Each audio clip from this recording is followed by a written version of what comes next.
The game Concord has looked like a complete and total disaster ever since PlayStation first announced it, and considering it's been in development for 7 or 8 years, and they've spent upwards of $200 million on this game, that was already not a good sign. When people saw the trailers, they got absolutely obliterated. The idea of a hero shooter launching in 2024 with a price point of $40, that's rough enough to begin with. But then when all of the characters seemed to be created just in order to satisfy DEI requirements, that got a ton of pushback. And it was so bad that it's basically been touted as one of PlayStation's biggest failures we've ever seen. A few weeks into its launch, it was estimated that only 25,000 people had actually bought this game. Well, now Sony just gave us official confirmation that yes, in fact, this game is a failure, and they're cutting it off. They're done. They are canceling this. They are pulling it offline, and they're going to issue full refunds to anyone who actually bought it.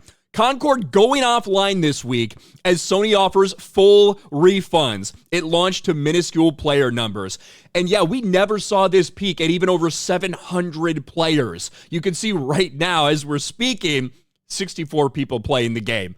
Those 64 people, they better get all their money's worth now before it gets refunded to them, because you're not going to be able to play this game in just a few days. Sony has announced that its PlayStation hero shooter Concord will be taken offline on September 6th, so just a few days from now, and all players will receive a full refund. Announced on the PlayStation blog, director Ryan Ellis said, while many qualities of the experience resonated with players, really? Who was actually playing this shit? We did see some influencers out there shilling for this game, desperately trying to convince people to play it. Apparently, that wasn't money well spent either to try to get those people on their side. We also recognize other aspects of the game, and our initial launch didn't land the way we intended.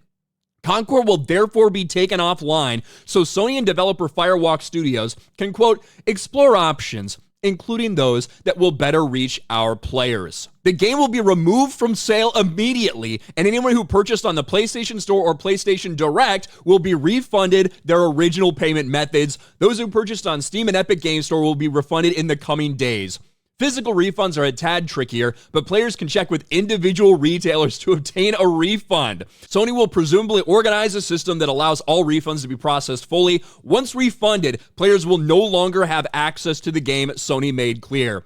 Concord launched on August 23rd, meaning it's been removed from sale just 11 days after launch and taken offline a mere 2 weeks after. This is a catastrophic failure, but this is what people talked about. This is what people called out for months now. Once we saw the launch and the trailers for Concord, people were like, what is this shit? Why are you even pushing this stuff? And then we learn more about the lead character designer who despises white people, who's a complete woke lunatic, along with so many other people that were working on this game. This is what happens, and a lot of people said it doesn't matter that people are speaking out about it. It's going to be a success either way. Clearly, that is not the case. This is going to go down in the books as an over $200 million loss for Sony. And I guess shout out to them for doing this and saying, hey, we're pulling the plug on this shit. This is a complete and total failure. Let's just cut our losses. Concord, we only had you around for so long. All the cringe shit that you put out, we only had 2 weeks to enjoy it before this game is taken offline and every single person gets their money back. What do you think about this? Let me know in the comments section below. Smash a like button, subscribe to the channel, ring the bell for notifications, share this video out there, and I'll talk to you later.